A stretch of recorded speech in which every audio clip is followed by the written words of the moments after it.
has arrived, so we're going to go ahead and get started momentarily. There's a little bit of setup to do here still, but thank you all for joining us tonight for this presentation as part of our Old Growth celebration here at the library. And thank you for your patience in waiting. We're really excited to be doing this this month at the library, and I need to say thank you to several folks, including and especially Eric Jensen, the art student who worked with us for this. This was definitely Eric's idea, and it's been just a really great project to see come into being with his ideas. Also, thank you so much to Diana Six for helping and consulting a lot with this, and to Spectrum for also partnering with the library for this program. And thanks also to MCAT for being here to record. So at the end, if we've got time for questions, one of us will come by with the mic so that all the folks in TV land that will be watching can hear your awesome questions. So also here to introduce Rick is Professor Sarah Jones, and she's going to say a bit when we're ready.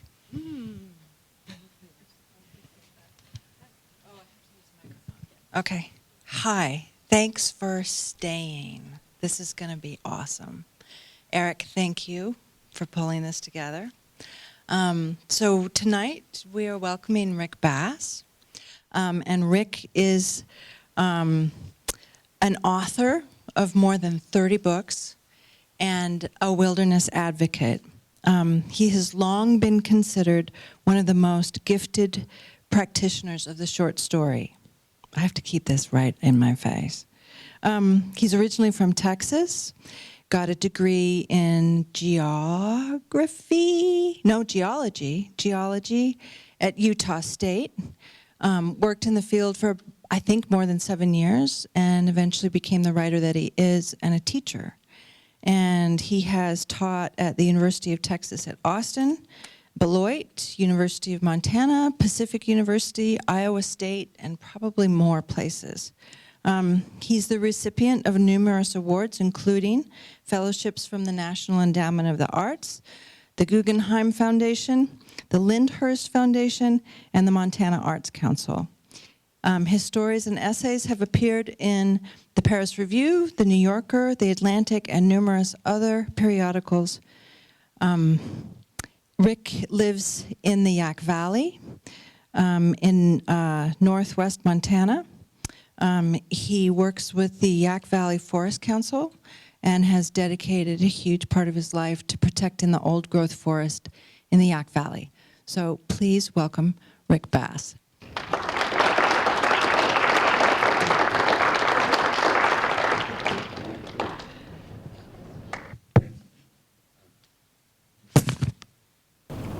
There should be a new word in the English language, any language, for the kind of apology you make when you're an hour late. You're going to have to use the mic. There should be a word in our language for when you're an hour late to your own thing. If I knew that word, I would use it right now. I've been using other words since I found out that I was late, but I won't share them. Can you hear me? Great.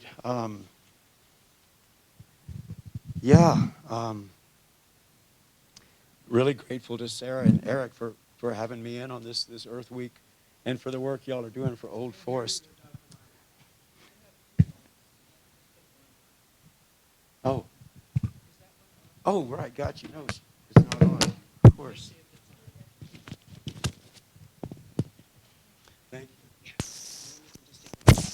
Should I turn this off? Yes. Yeah. Is that any better? All right. Simple things like get to the library when you're expected. Speak into the microphone. Let's start over. Thank you, Eric and Sarah, for having me in as part of your Old Forest advocacy and protection and celebration week. I'm up in the Yaak Valley and I'm really excited.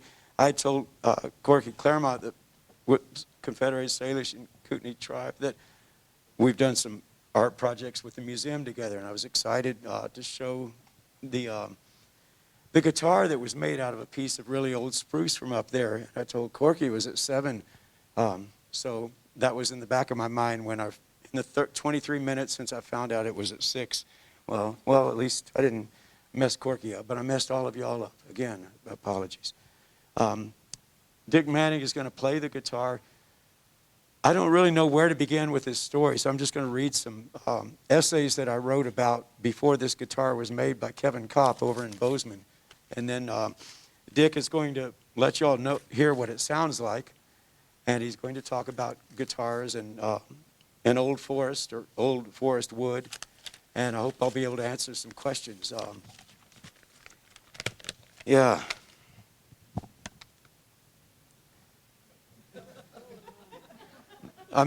This is not political. This is just a picture of the administration that was under when this proposed sale came up. This is like, I don't know how to make him go away. Oh, wait, no, I do.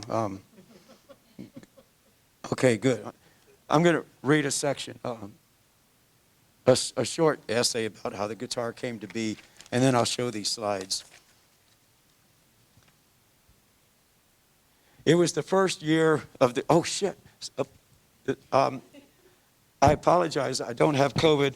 I have a really just laryngitis. I've been testing every day. Nobody I've been with for the last 2 weeks has gotten even whatever this is. I don't think it's contagious, but I'm just going to act as if it is. So after, I'm not going to even shake hands, which I apologize for that too. All right, no more apologies.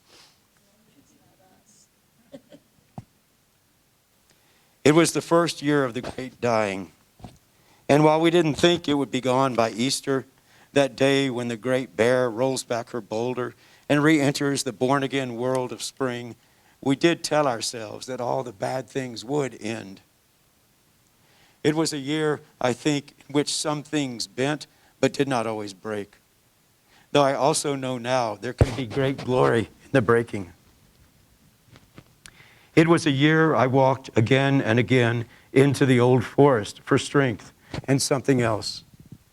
I walked carefully across the tops of fallen giants, the spongy carcasses continuing to give long after the trees themselves had all but disappeared. What if for a tree or for any of us, there is no end really to the living? The old forest at the top of the Yaak Valley is where water first comes into Montana. Up here in the Yaak is as far north and west as you can go and still be in this country. It's where the sun is last seen each day in this state. Does a tree have a voice? Every living thing has a voice, or should. Of all the living creatures, wood has the best voice, for the voice of wood has a life beyond itself.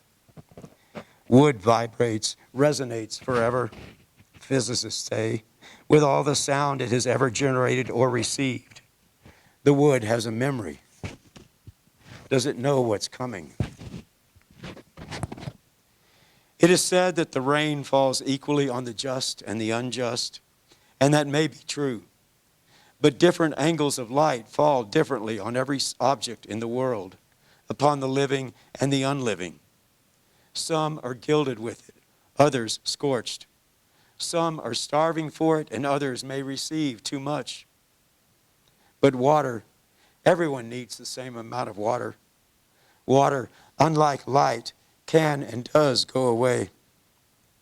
The old forest up in the Yaak is the place through which our first water flows, being distributed to the East Fork, the West Fork, the North Fork, and the South Fork, into Zulu Creek, Zero Creek, Mule Creek, Wickham, Midge, Hawkins, and so forth. It births, splays Montana's first river into outstretched, shimmering radials of life.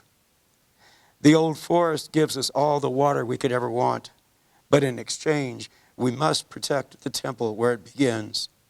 It originates in a mind-bogglingly complicated forest, but it's not a complex relationship. It gives water. We give the old forest respect. The light does not fall on us equally. Those at the top of a hill, for example, receive and bathe in it earlier and later. They have it both ways. The sweet secret things down in the lowlands wait for justice and wait and keep on living like a voice caught forever in the wood. A small group of us, the Yaak Valley Forest Council, rebels, poets, dreamers, scientists, has recommended the government create a climate refuge up here in the far northwest of Montana, in the last place the ice left long ago. It's the last place the fire will come to. We believe it's a place to study the effects of climate change, not a place to erase. This one forest, what the Forest Service now calls Unit 72, there's no other way to talk about it but spiritually. Like Noah's Ark, it still has at least two of everything: salamanders, grizzlies, owls, lynx, lions, caribou down from the north. Like the Garden of Eden, this is a place that has not yet known the bruising hand of man. There are large parts of Unit 72, I prefer to call it the Old Forest, that have never known fire. The forest floats atop a perched water table. The forest guards the water just below. What lies within the bark of these 800-year-old larch? In the assemblage of secret chemistries whirring at the base of giants might be more data than our computers could ever handle. But we can listen for it. We can listen to it and know it in that manner. It is a floating forest of hummocks and frost pockets stippled with fairyland fens and miniature marshes. This old forest is self-regulated for nearly 1,000 years by a little-known phenomenon called gap creation. The forest feeds upon itself and upon that light, upon that water. When the spruce and subalpine fir become old, they crash down, not like as if from an axe blade before they are ready, but with a shower of light that is in step with time and reason, down through the overstory, creating a gap. And into that gap, the light rushes. And from that gash, life surges, as it did on the first day. All of the 7 days of creation can be found in this forest in any one moment. It is a great and perpetual floating orchestra of light and sound and life, and a kind of eternal dying that is not at all a dying. Does color make a sound? Does the light that falls upon us? I believe it does. That the waves of light shooting toward us from the sun, rays sent out toward us so long ago we give them their own beautiful term, light years, create a sometimes unique and other times familiar sound, notes and chords as each wave shimmers and oscillates, each one sliding along against the others next to it. Some are silky and others raspy. Some are fragmented, others supple with the joy of the living. But yes, light makes music. Anyone knows that. It is said among some communities in the far north, the aurora borealis makes a sound that only children can hear, and that the northern lights can be summoned to come closer when children whistle back to them.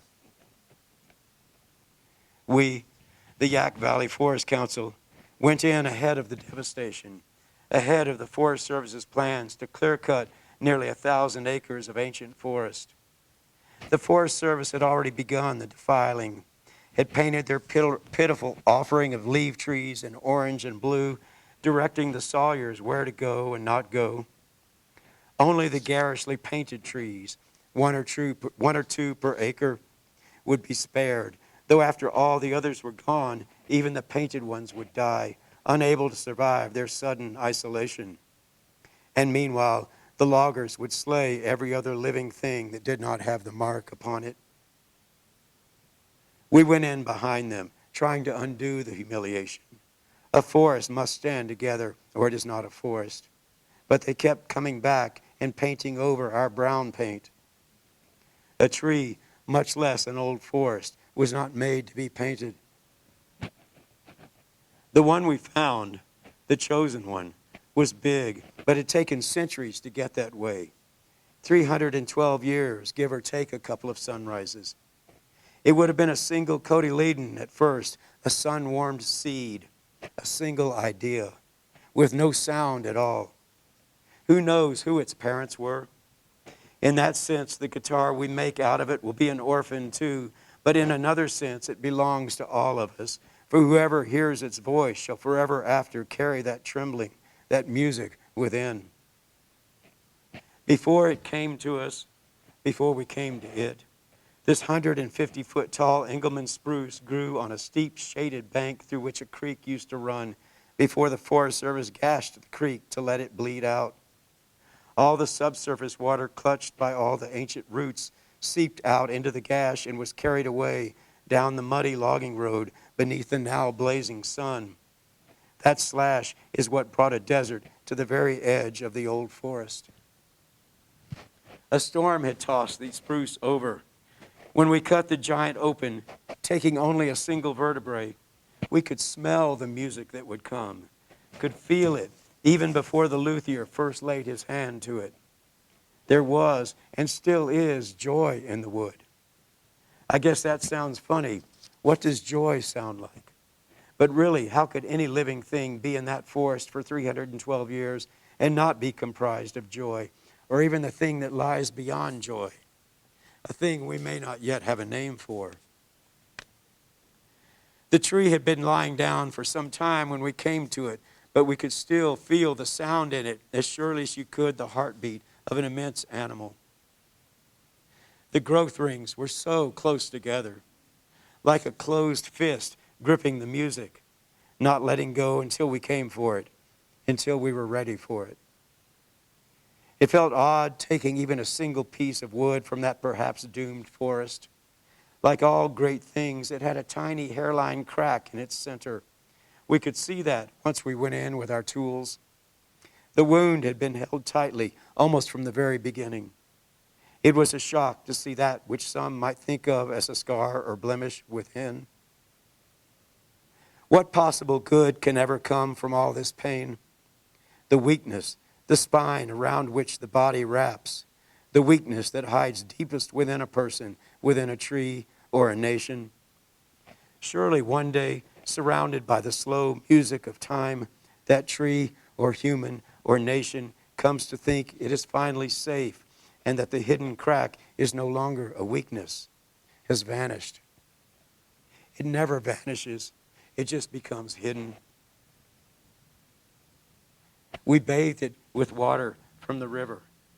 We bathed it as if anointing it with oils as we prepared it for its next journey. How long ago its birth seemed. The year would have been 1709. Europeans would have just arrived. Pilgrims back east wearing those funny shoes. Witches in pointed hats. Oh wait, maybe they weren't witches, for when they were tied up and burned alive, they did not unfasten their bonds and fly away. Though maybe they did. I hope so. We've seen some things in this country, this tree and those of us who are still here, and all this time it's been waiting to speak. A virus is not a living thing.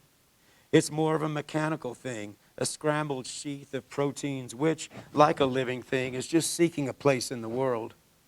Why are they in the world? Why do they want to latch on to us, use us, get what they can from us, then move on to the next? That is perhaps more of a spiritual or even religious question than it is one of evolutionary biology. It's not hard to identify a virus. It's small, sure, but you can see it under a microscope. A virus is and yet is not like an idea. Beauty, say, or wealth. An abstraction, one where when you look under the microscope, you see nothing. You can't see the idea, but it's gotten inside you. We're trying to build a guitar from this ancient forest before the Forest Service, the Kootenai National Forest, erases it from the earth. Erases it from everything but memory. The wellspring, gone. Green, wet life turned to hot dust. They say that the clear cutting, will make the old forest resilient. They are saying the forest is in danger and must be protected from itself. They are saying they know a way with their bulldozers to make the forest better. This is the birthplace of the wild yak. It is also the place in Montana to which all life can retreat and take shelter during the great burning. It is the most beautiful place and the most mysterious, and for both of these reasons, possibly the most dangerous, feared, reviled by some. It was the time of great dying and the time in which metaphor went away. I can't breathe, the man kept saying. Have we become so accustomed to ugliness that we fear all beauty? I'm afraid of the answer. Again and again, I go into the old forest while it is still here, more than an idea. I go there quietly to listen. Everything trembles. Music was here long before we were. Listen, listen harder. I have two short pages I'm going to read that are aligned with these slides. Most of these slides are by Anthony South of the Yaak Valley Forest Council, our Headwaters Restoration Coordinator. The bear slides in it are from Brad Orsted and Gardner.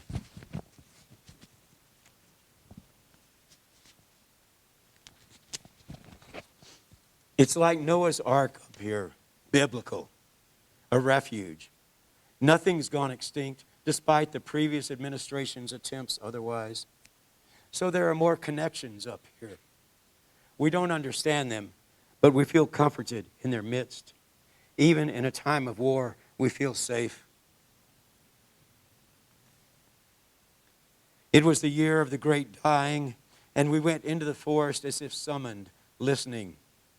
We'd received a letter from the government saying the old forest at Black Ram was going to be cut down to make it more resilient, to teach it manners.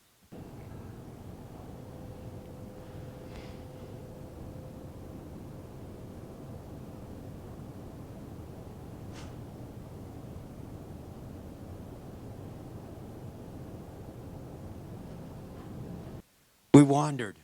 We walked softly on emerald mosses. We didn't look up much. You can't see all that's above, only below. We lay down on the moss and slept. We dreamed. We woke.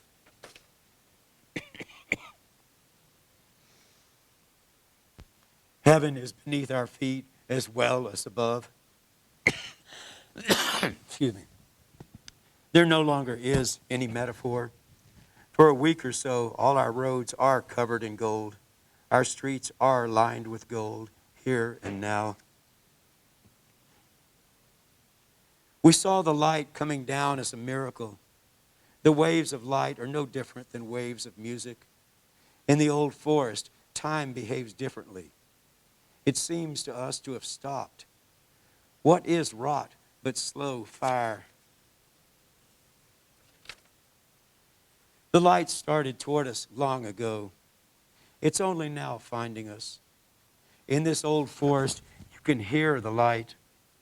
In olden times, when a person went mad, they'd be tied to a tree beside a rushing river and listen to it until they healed.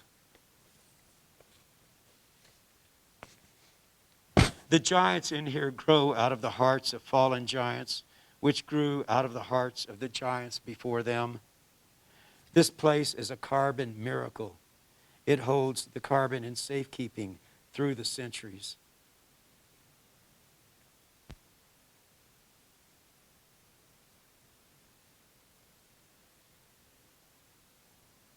What is old growth? This forest is so old it doesn't even show up on the Forest Service's charts. They can't see it. Their eyes are blinded. In my Father's mansion, there are many rooms, says one prophet. I would not have made such a place without you in mind. A tree without a forest is not a tree. The tree without a forest will die. Sun scald, wind shear, and grief. Our grief is not the only grief in the world. All things are connected.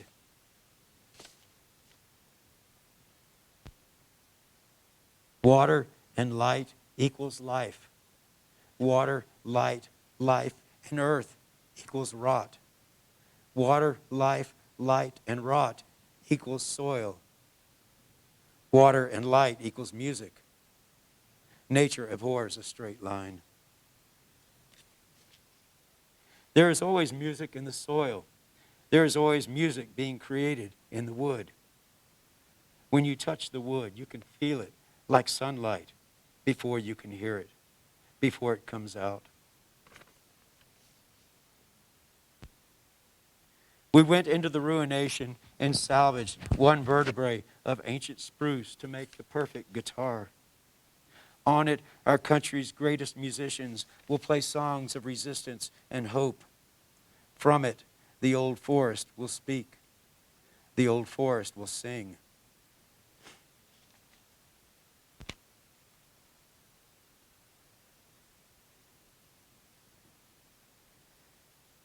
The guitar's been silent all these centuries.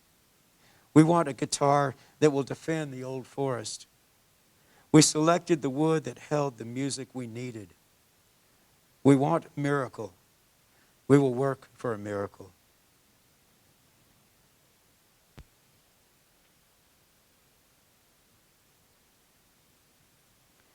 What is time but the fundament of miracles?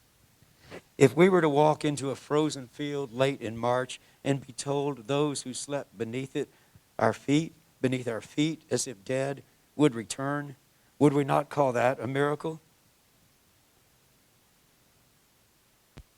Winters are still long in the Yaak.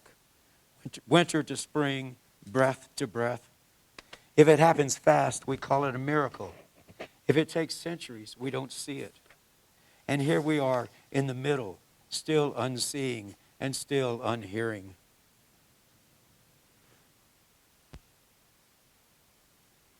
We are not the only ones who love black ram. Are we the crop or the gardener? This is only our first day in the garden. Everything we see, touch, taste, smell, hear is a miracle. Here for but an eye blink.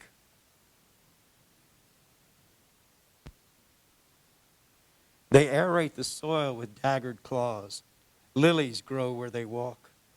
They roll boulders aside and life emerges. They lick the ants like sprinkles on ice cream. They scratch the soil and wildness rushes out, greeting the light with all of us in the middle.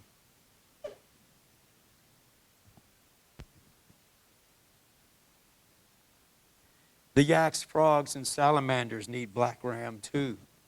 There are only 3 mother grizzlies with cubs left. There must be 2 of everything. One story reminds us. Our hearts remind us. What is a miracle, really?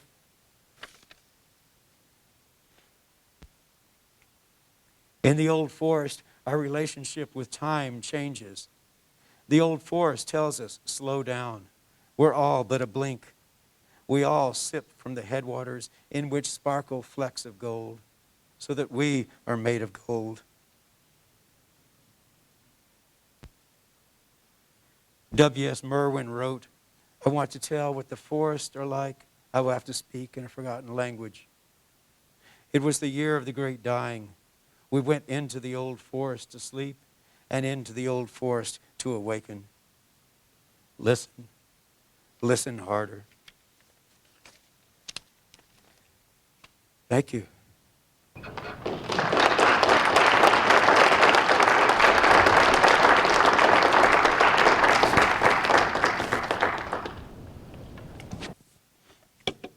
Yeah. Dick, will you share what it sounds like? I called it it, which really feels awkward because I've been calling it her. And she does not have a name. We're hoping, just waiting for a name to come. And we just don't feel confident to make a name up. But she is a she, I know that. And I'll be driving around with her in the back seat. And she's like a child back there. You just know she's back there. And I'll go in the house and think, I left something in the car. I can go back out and get. And she's just a presence. And yeah, Dick can talk about her. And Dick just picked her up about 30 minutes ago. And yeah, I just.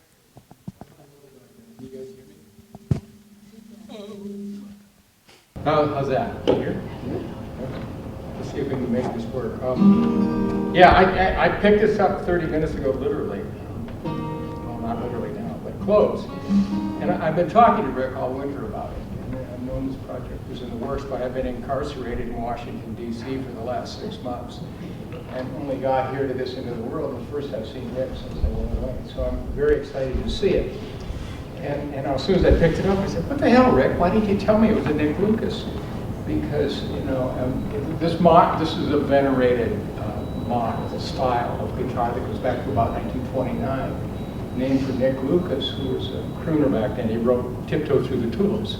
I'm not kidding. And so this model's been around forever, and that's the thing with guitars.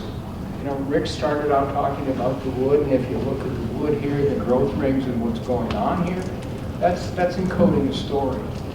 And it's that history of that guitar, but that only begins when the guitar was built.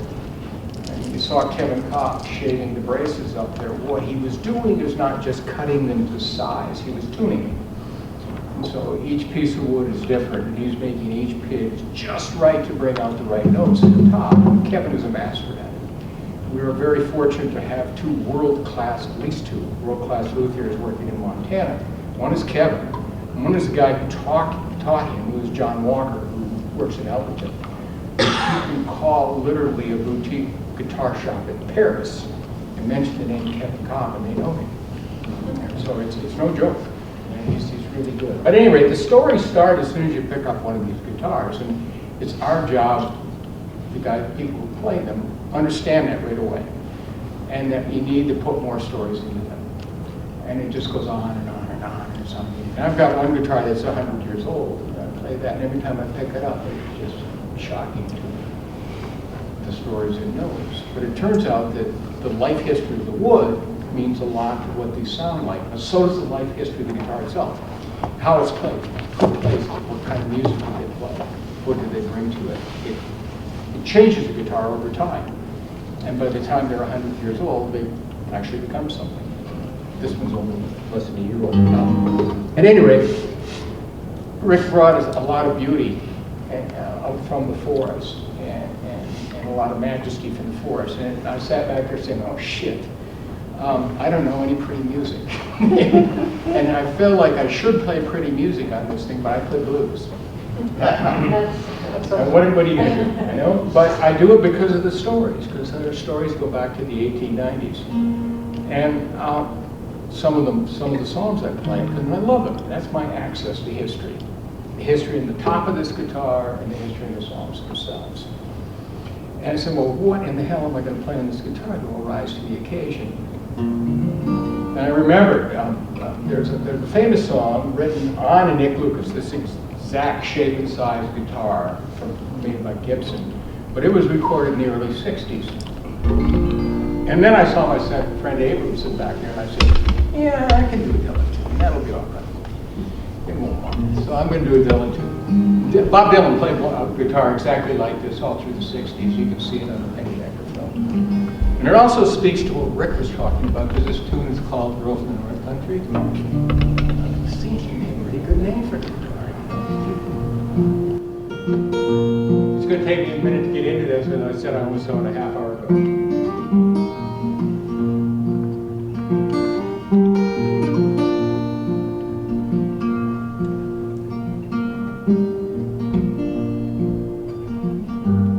If you're traveling in that old country fair, wind blows heavy there on the borderline, I want you to remember me. What do they say? She once was a true love of mine.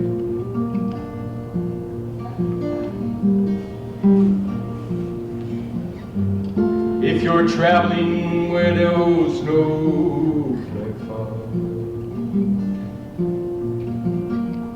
rivers freeze and summer gone in, I want you to see for me, where it cold so warm. Keep her from that howling wind.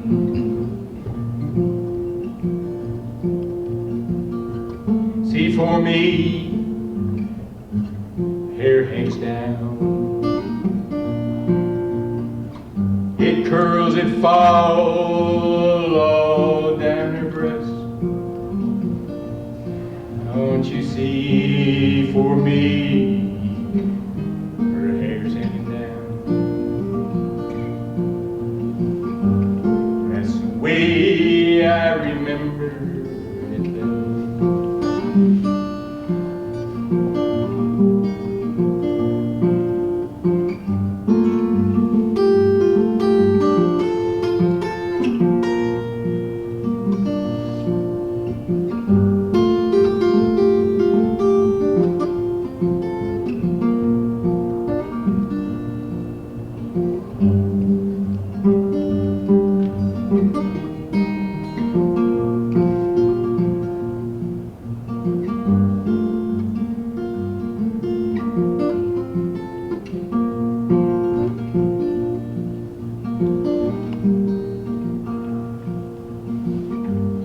I wonder, does she remember me at all? Many times I am praying in the darkness of my night, in the brightness of my day.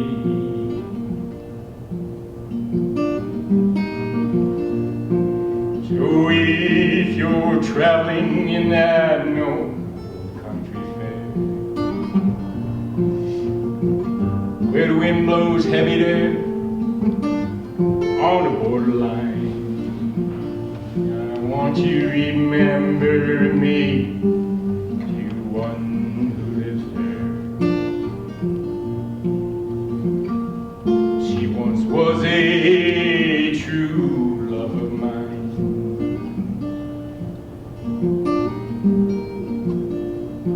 She was a true love of mine,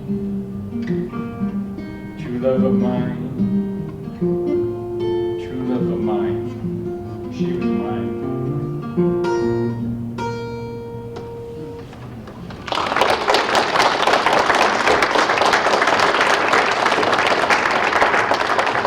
Thank you. That's just one of many stories this guitar will come to know over time, I hope.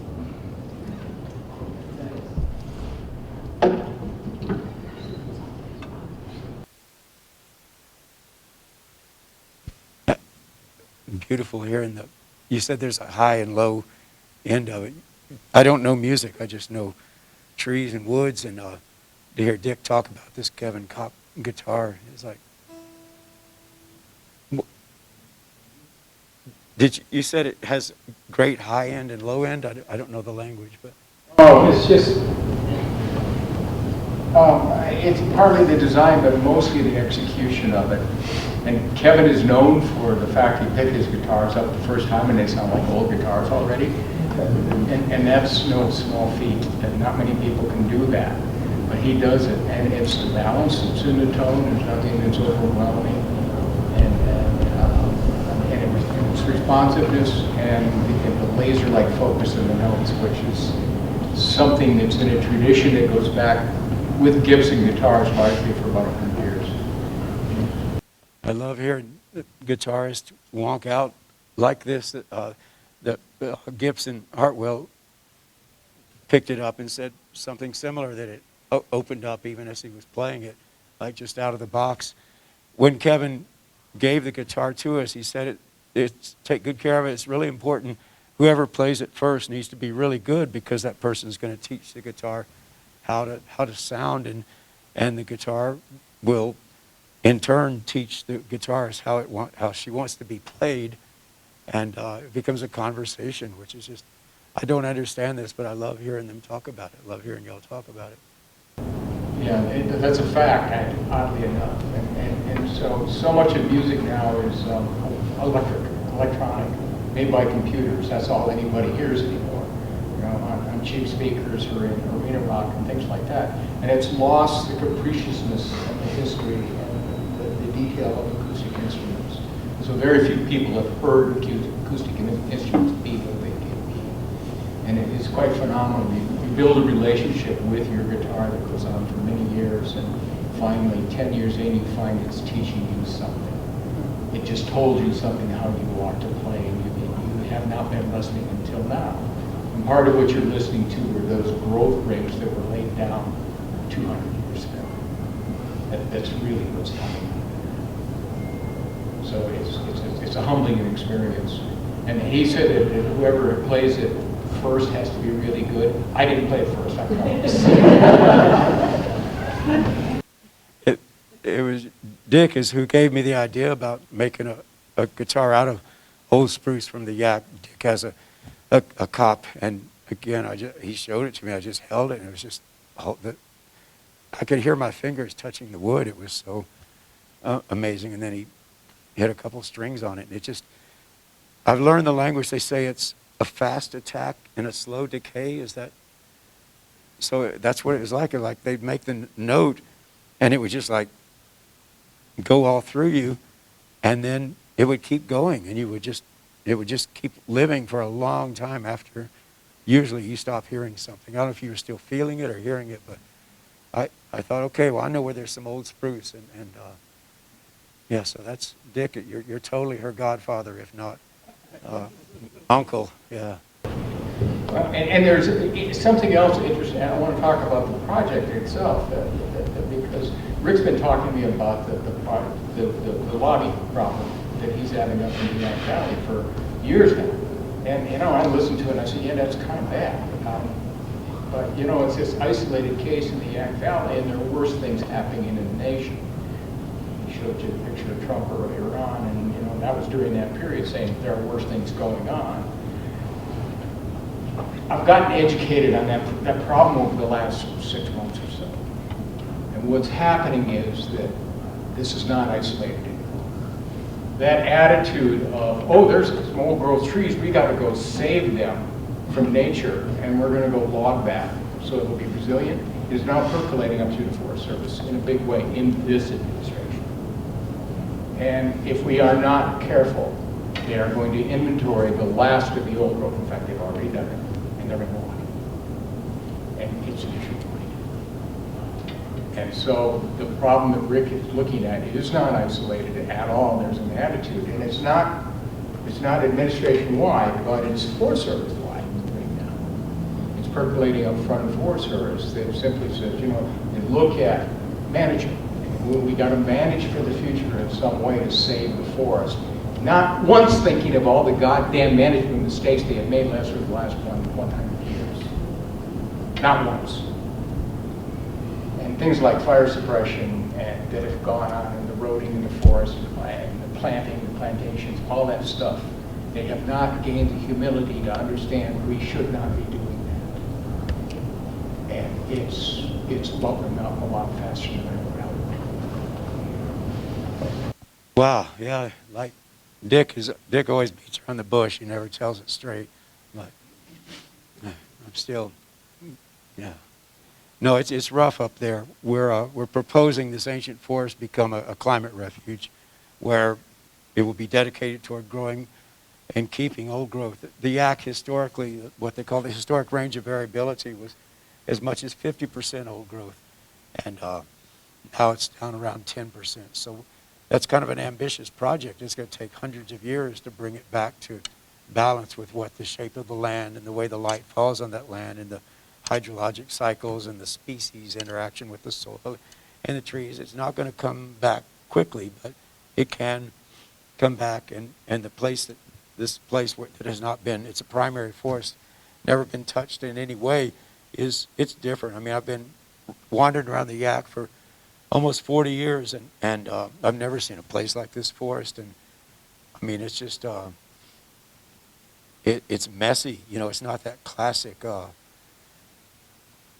understory where there's just where the light never reaches, and so there's no growth down there. Oh. Well, it says it's on. Is that better? Also, I start to mumble when I start getting discouraged, so that could be part. anyway, we've held this sale off for many years. But like Dick says, they're coming. It's a test case. It's the poster forest for old and mature forest and how they can hold carbon and biological diversity.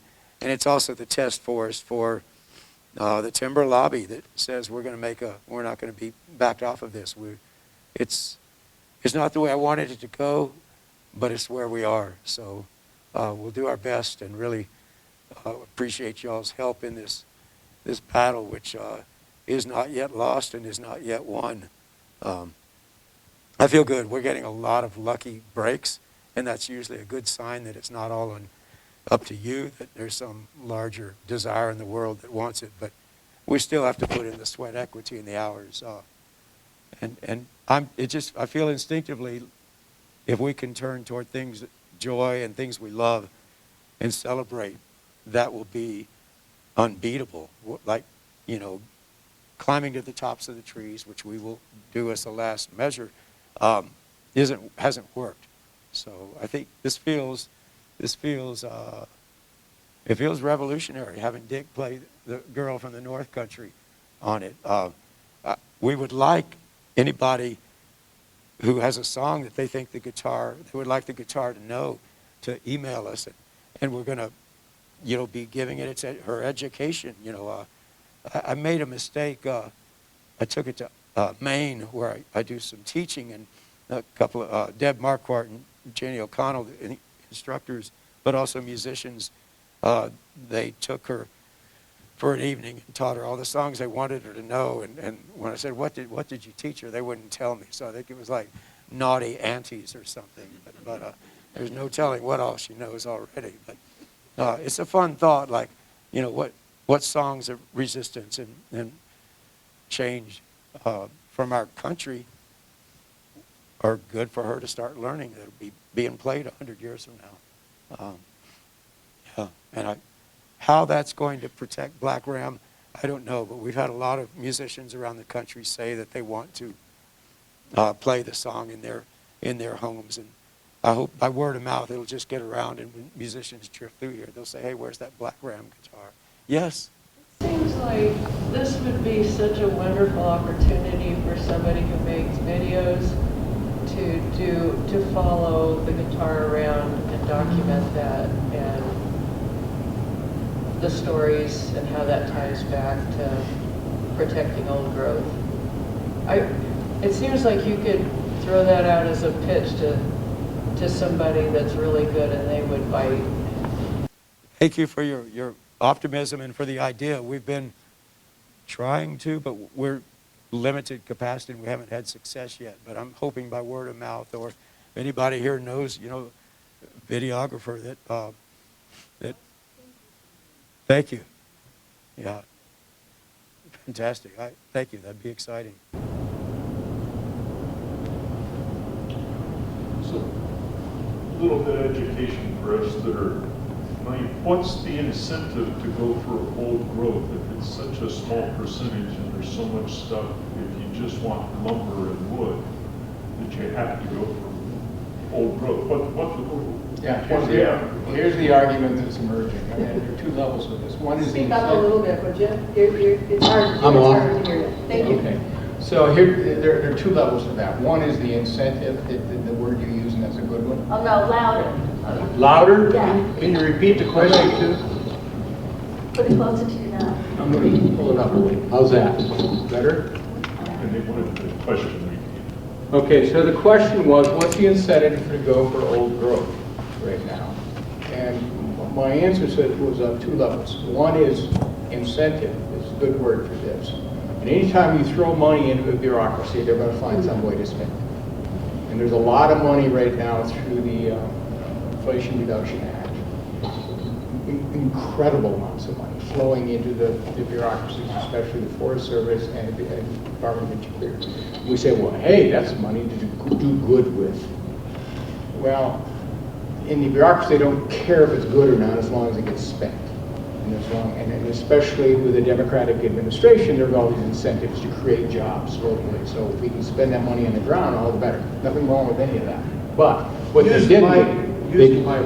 Can't hear you. I am using the mic, and it's going to feed back. Let me move this up just a little bit. We can use this one. Good. You got that one? I'll do that one in the room. How's that? We have this. Test one. Yeah. Let me shut this one off so we don't get some. Yeah, I'm a lousy roadie. You know, I can set this stuff up. So you asked about incentive. I'm sorry. And so the bureaucracy has incentive to go for old growth because it's a good way to spend money. And they're talking about thinning. And the word they use on it is... I think the mic went off. How can the mic go off? I didn't do a thing.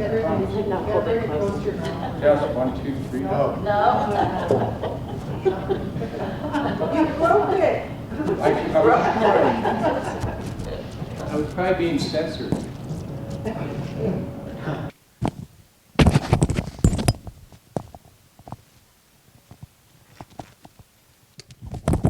How's this one? All right.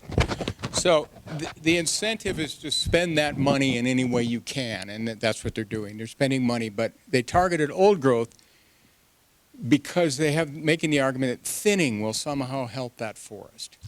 And so it got there by the hand of nature over 500 years, and all of a sudden it needs loggers in there to help it get to the next 500 years.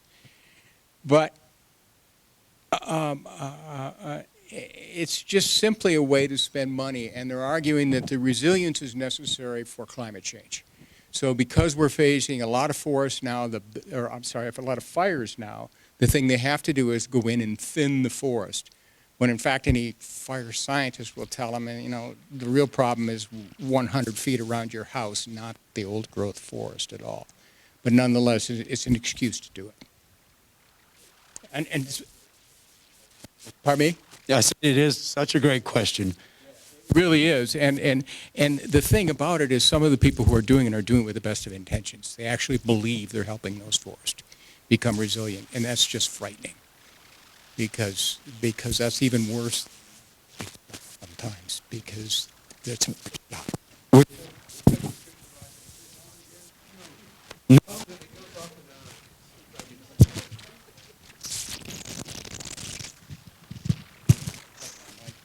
Okay. We took the supervisor of the forest, the Kootenai National Forest, into the woods to say, hey, this is old, you need to look at this. And we thought he would just pull that unit. And he didn't. He looked around and said, no, it's good to go. We're going to clear cut it. I mean, you're walking over the carcasses of giants, you know, water's squishing out of the logs. When you step on them, you see giants on top of giants until they get so faint you're not sure you can even see the outlines, and just so much moss over everything. I've never been in a forest like that. But again, to answer your question directly, it's become an ideological battle. They're going to try and cut it because they said they were going to cut it, and they're not going to be told what to do unless it's by court. And you know that great remake of the movie True Grit by the Coen brothers, where the Texas Ranger shows up on the trail of the outlaw Tom Chaney, and Matty Ross has got the sheriff trying to catch Tom Chaney, and now this Texas Ranger is trying to catch Tom Chaney, and the Texas Ranger says, what does it matter to you if he hangs for killing your father or for this fracas down in Texas? And Matty Ross says something like this: I want him to hang for killing my father. I do not want him to hang for killing a senator's bird dog. And I mean, that's how I feel about this Black Ram project. I don't want to win in court. I want him to stop because it's wrong. But it's just become a headbutting thing. These northern forests, the coniferous forest, with these wet soils, these swampy soils, they're the best on earth at storing carbon. 19,000, you may have already gone over this, Eric, 19,000 metric tons per hectare. An Amazonian rainforest, just 2,500 metric tons per hectare. We have got gold in Montana up there, and they're racing to erase it before, they're inventorying it and then racing to get rid of it before we can even study it. There's never been any studies in there. Why didn't this forest burn? Why are these 800-year-old larch here, remnants from the last period of warming? I need the guitar. I need her to remember to not get angry. Library will be closing in 11 minutes. Please make your final selections. Take them to the checkout area. Please return the laptops at this time. Those using meeting rooms, please end your meeting, clean up, and vacate the room. Thank you. He sounds like he means it. Is there any classification, is there any links designation or habitat there? There's, well, I don't want to presume success, but yes, there's lynx habitat. It's designated core grizzly habitat. I don't want to spend this lovely evening and y'all come in to see slides and hear beautiful music. I just don't want to be cracking the whip on, name calling up there. But it's breathtaking, and it's been breathtaking for 7 years. This stand conversion idea, like Dick was saying, they want to clear cut 754 acres to protect us from fire. It's 20 miles north. It's on the Canadian border. It's downwind. There's no fire on this earth. It's going to go up there and come into the wind and downslope and into town. It's going to go where the wind goes. It's going to feed on the oxygen. And to say that then they want to replant it with pine and larch because the world is going to get hot and dry. And these trees, these old cedar, these ancient hemlock, subalpine fir, they won't live another 1,000 years because they're going to get hot. So they're going to go in and just get them anyway and then plant the trees of the future. But then they say, well, when we plant these pine and larch, because it's a swamp, probably only 10% of them are going to make it. It's madness. I mean, I don't want to name call, but it's just, anyway, it's going to work out great. It's going to work out great. I'm not just saying that. It's just we're getting some good breaks, but we need more. Just to get to that, and I just figured out my microphone problems. Then I think, can you hear me now? Okay, so the answer that I wanted to give you, Rick just brought up, which was the word fire.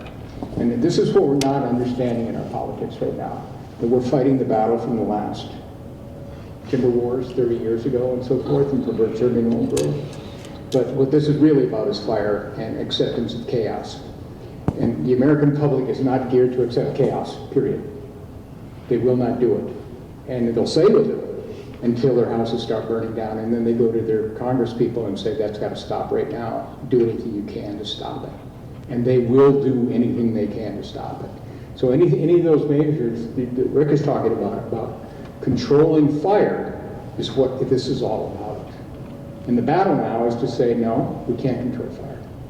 We can't, and we can't control the chaos that's going to come from global warming. We're going to have to learn to roll with these punches a little bit. And it's a very hard sell to the American public, but it's the only avenue we've got. So we're entering a new era of politics, and the politics are going to look very different than they did a generation ago. Who do we talk to? Who will listen that has any power? Or has any influence, let's put it like. Tester, is he listening? Oh, yeah. Okay. Yeah, but Tester's in cycle right now. Yeah. So he's going to have to say what the people want to hear. That's what happens when anybody's in cycle. And what they want to hear is we're going to put those fires out. No Montanan wants to hear we're going to let these things burn. We're going to let these Well, things put them burn. on British Columbia first. Yeah. Yeah, I mean, seriously. So Missoula County is now about to start a pilot program where they're going to do the right thing.